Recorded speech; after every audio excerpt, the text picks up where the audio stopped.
خير على حبايبي الحلوين، وحشتوني قوي، وحشتوني جدا. انا رشا من قناه اكلاتي من مطبخي، ودي قناتي. النهارده ان شاء الله هنعمل مع بعض وصفه جميله جدا جدا جدا. في الاول كده هنصلي على النبي زي ما اتعودنا عليه افضل الصلاه والسلام. النهارده هنعمل مع بعض الكنافه بالقشطه الحقيقيه او الكريمه الحقيقيه، مش هعمل بالكدب. انا عامله عندكم في القناه عندي الوصفه اللي هي كنافه بالقشطه الكدابه، دي بالقشطه الحقيقيه. والصينيه دي في اي محل حلواني بتتباع ب 500 و 600 جنيه. احنا هنعملوها بكل سهوله في البيت، وهتبقى جميله جدا جدا جدا. وهقطعها معاكم وهتشوفوها عامله ازاي، وهنشوف مع بعض. انا هقطعها معاكم اهو. بصوا بقى، انا عايزه اوريكم الجمال. بصوا عامله ازاي، حاجه في منتهى الجمال. بصوا جميله جميله جميله جميله، والطعم اقسم بالله حكايه. بصوا الكريمه متماسكه ازاي. بصوا شايفين الكريمه متماسكه ازاي وجميله قد ايه. بصوا الصينيه، عايزه اوريكم الصينيه. بصوا الكريمه باينه قد ايه فيها، حاجه في منتهى الجمال. هوريكم دلوقتي، انا بوريكم بس. بصوا عامله ازاي في منتهى الجمال، وبصوا متماسكه ازاي الصينيه. هنشوفهم مع بعض بالخطوات. الكريمه الحقيقيه دي جميله جميله جميله، وطعمها بيودي في حته تانية خالص. اهم حاجه اللايكات، عشان انتم مقصرين معايا في اللايكات والاشتراكات. وهنسمي الله ونصلي على رسول الله عليه افضل الصلاه والسلام، ونشوف نخش مع بعض في الوصفه. يلا بينا كده. اول حاجه هعملها في الكنافه الجميله دي، اول حاجه الشربات. هنحط مج سكر عليه مج ميه، وهنقلب كل ده مع بعض كويس جدا لحد ما يدوب اهو. وهنحطه على النار، واول ما يغلي ويعمل رغاوي بيضه مش حمراء وبني، لا رغاوي بيضه، تروح طفي عليه على طول، وتعصري نص الليمونه وتطفي عليه على طول اهو.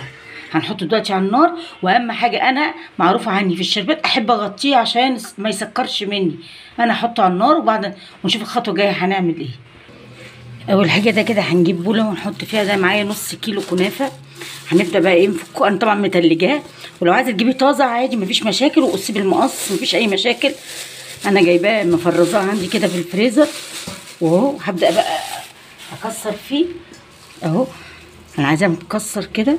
بصوا شايفين، بتفككي فيها كده وتكسري فيها كده، شايفين اهو اهو. بصوا اهو شايفين، انا كسرتها كلها زي ما قلت لكم. عايزين تجيبوها طازه عادي مفيش اي مشاكل، وتقصيها بالمقص، بس انا مفرزاها عشان اعرف ايه اكسرها.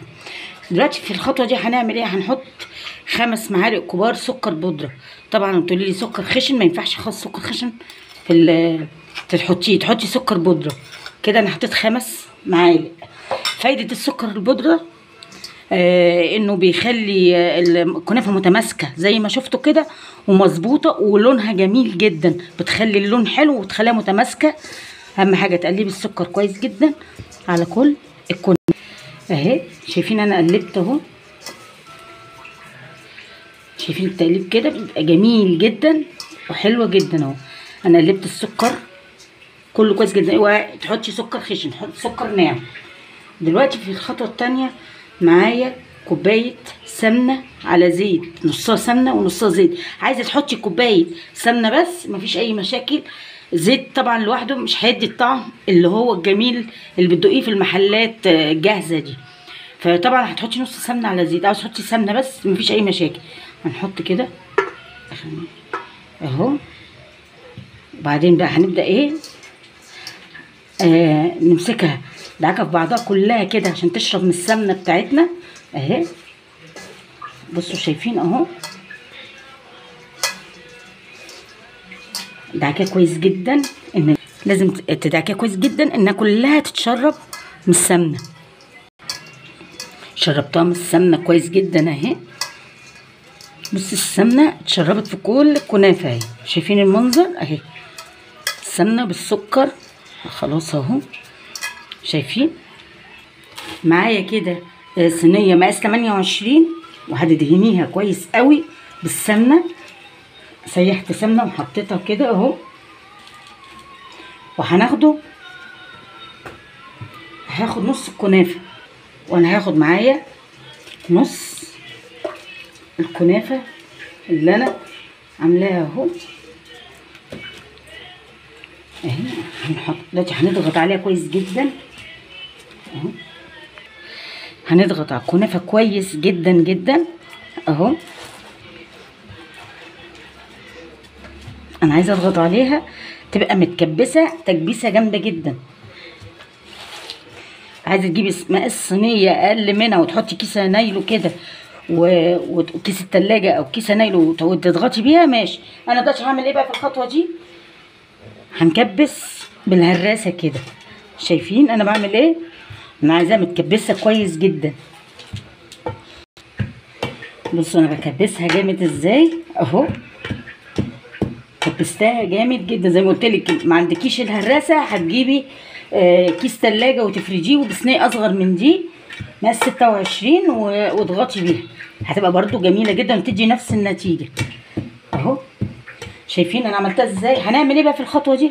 هندخلها على الفرن وهنشوف هنعمل ايه. هنجيب بقى قارب وهنحط او صاج او اي حاجه عندك. بصوا انا بقى بايه افك اي حاجه كده مكلكعه اهو. شايفين اهو. هدخلها في الفرن تتحمص. انا عايزاها تتحمص في الفرن اهو. شايفين ده النص الكنافه التاني انا عايزاه مفرفر كده ومحمص. انا بفك اي حاجه مكلكعه فيه اهي. انا عايزاه مفرفر وحمصه هيبقى، وهنشوفوه مع بعض هيبقى لونه عامل ازاي. عايزاه لونه ذهبي. بصوا بقى طلعت اهي متحمره اهو. هنسقيها بالشربات اللي انا عاملاه شربات تقيل اهو اهو. شايفين اهو. وحطيت الكنافه التانيه من وقت للتاني تقلبوا صينيه الكنافه التانيه وفرفروها كده عن بعضها اهو. شايفين هسيبها بقى تبرد خالص وهنشوف الخطوه الجايه هنعمل ايه. كده هنحط كوبايه كريم شانتيه. الكوبايه دي اللي هو كريم شانتيه تمن كريم شانتيه اهو. معايا هحط كوبايه وتلت لبن كده. انا حطيت كوبايه وتلت لبن. هنحط 3 معالق دي 2 كده 3 معالق سكر بودره. ما تكتريش. عايزه تقللي يعني ال3 معالق مفيش مشاكل. عايزه تكتري لا ما ينفعش عشان هيجزع منك. هنحط 3 معالق. ممكن تحطي معلقتين وتجربي وتدوقي لقيتيها محتاجه حطي كمان معلقه. تمام. احنا كده حطينا 3 معالق سكر بودره وهنبدا نضرب الكلام ده كله مع بعض. ومعايا 3 معالق قشطه وش اللبن. عايزه تجيبي قشطه جاهزه مفيش مشاكل، بس دي طبعا قشطه اللبن مع الكريمه بتوديها في حته تانية خاص زي الجاهزه بالظبط. طبعا احنا النهارده بنعمل كريمه حقيقيه مش كدابه. احنا بنعمل كريمه وقشطه حقيقيه اهي زي الجاهزه بالظبط اهو.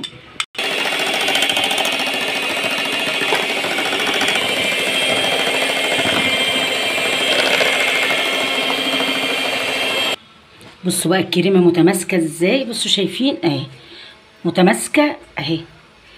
بصوا متماسكه. تعرفوا كده ناجحه. اهم حاجه ان تجيبي كريم شانتيه يكون خام من عند محلات الحلوانيه مش البواكي. مش هتديكي نفس النتيجه وهي اصلا ما بقاش فيها سكر. انت بتحطي السكر بقى يعني التانيه اللي بواكي تيجي مسكره جاهزه. بصوا عامله ازاي. هنجيب بقى صينيه الكنافه بعد اهي زي ما قلت لكم. الشربات بتحطوا كوبايه سكر وكوبايه ميه، ولما يبقى لونه ما يغلي تحطي نص ليمونه. ولما يعمل فقاقيع بيضه كده تعرفي انها خلاص لا هي صفرة ولا هي حمراء. لازم تكون فقاقيع بيضه تعرفي ان هي كده خلاص. هنبدا نحط الكريم الشانتيه بتاعنا. اهم حاجه ركزي في الموضوع ده قوي ان تكون الكنافه بارده عشان ما تبوظكيش الكريم شانتيه هيسيح معاكي اهو. هتسويه كويس جدا على الصينيه. بصي مش هتخلي حته ما فيهاش كريمه. هنحط كريمه في كل حته كده اهو. شايفين اهو. شايفين اهو. بصوا شايفين انا عملتها حته كريم شانتيه. بصوا الكنافه اللي انا حمرتها في الفرن. طبعا مش هتحطي عليها سكر ولا شربات. هي مسكره ساعه ما حطينا سكر البودره عليها. مش عايزه اقول لكم ان الكنافه دي مع كريم شانتيه ميكس طعمه عسل. طعمه جميل جدا جدا جدا. نحط بقى ايه ترشرشي كده فوق الوش كده اهو. شايفين احنا بنرشش فوق الوش كده اهو. انا عايزه اقول لكم الكريمه مع الكنافه المتحمره في الفرن حاجه كده طعمها جميل. طبعا انت حاطه شربات تحت خالص، مش هنحط شربات تاني لان هي مسكره اصلا، حاطين فيها سكر بودره وحاطين سكر في كريم شانتيه، يعني مظبوطه 100%. بصوا عامله ازاي. انا عايزه اقول لكم اهو هنبدا بقى ايه تسويها علشان وانت بتضغطي على الخفيف كده علشان الكريمه تمسك في الكنافه، الكنافه تمسك في الكريمه. بصي اهو هتسويها كده وانت قاعده بتضغطي بالراحه عشان كله يمسك في بعضه كده. بصوا شايفين انا بعمل ايه اهو. حاجه عايزه اقول لكم الصينيه دي اصلا ب 500 جنيه في محلات الحلوانيه. ليه انت بتعمليها في البيت احسن، وقشطه حقيقيه ومش كدابه. وعايزه اقول لكم قشطه اللبن اقسم بالله وديتها في طعم تاني، حته تانيه خالص، طعم خرافه ممتازه وطعمها 100%، سكرها مظبوط جدا. بص انا بضغط ازاي اهو بسويها. بص انا عملتها خلاص اهي، خليت الكنافه كلها لزقت في الكريمه اللي انا عاملاها دي. الكريمه حقيقيه يا جماعه مش كدابه. انا عامله عندكم الكنافه بالكريمه الكدابه، شوفوها عندكم، يمكن دي الحقيقيه حاجه كده طعمها عسل وجميله جدا. والكريم شانتيه لازم يكون زي بتاع التورت والجاتوهات خام. طبعا التزيين ده بتاعك انت، هنزينه كده الصينيه. طبعا التزيين ده بتاعك انت اهو. اهو شايفين انا التزيين زيني باي طريقه تعجبك بقى. هنحط كده كريزه كده وهنحط بقى كده اهو. شايفين انا بعمل ايه. طبعا انت بتزيني الحاجه دي بتاعتك انت، بتعملي اللي انت عايزاه اهو.